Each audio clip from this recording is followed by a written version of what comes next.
हवे तुलवो तय मोला बताना।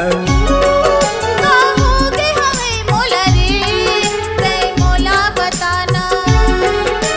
मन ला मिला के कहाँ जाबे वो, दिल ला मिला के मोला पाबे वो। कहोगे हवे तुलवो तय मोला बताना। कहोगे हमें मोला रे तय मोला बताना।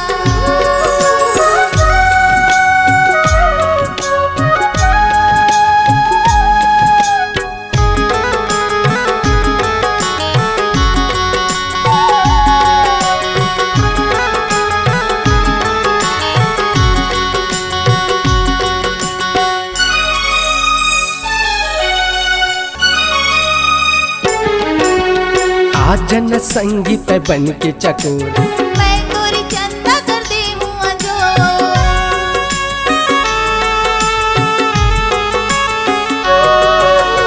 आजन संगीत बन के चकोर, मैं गोरी चंदा कर दे हूँ अजो। कहोगे हवे तुलवो तय मोला बताना।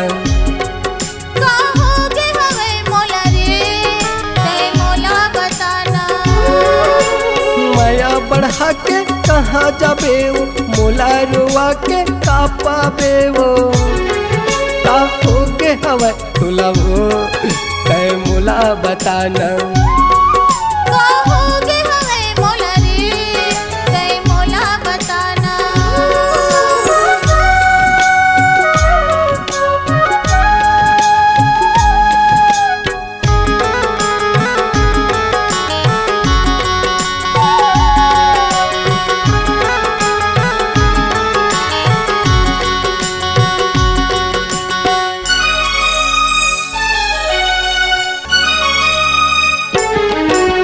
सपना में रानी मैं तोला सजाऊं, बन के दुल्हन मैं तोरे घर आऊं।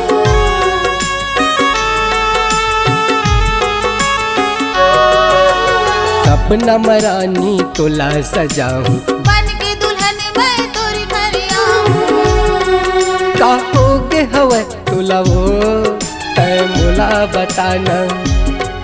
कहोगे हमें मोला रे तय मोला बताना। मेहंदी लगा के मोर घरे आबे, बिंदिया सजा के मोर घरे आबे। कहोगे हवे तुलवो तय मोला बताना। कहोगे हमें मोला रे तय मोला बताना। मन ला मिला के कहाँ जाबे वो, दिल ला मिला के मोला पाबे वो। कहोगे हवे तुलवो तय मोला बताना। कहोगे हमें मोला रे तय मोला बताना। कहोगे हवे तुलवो तय मोला बताना।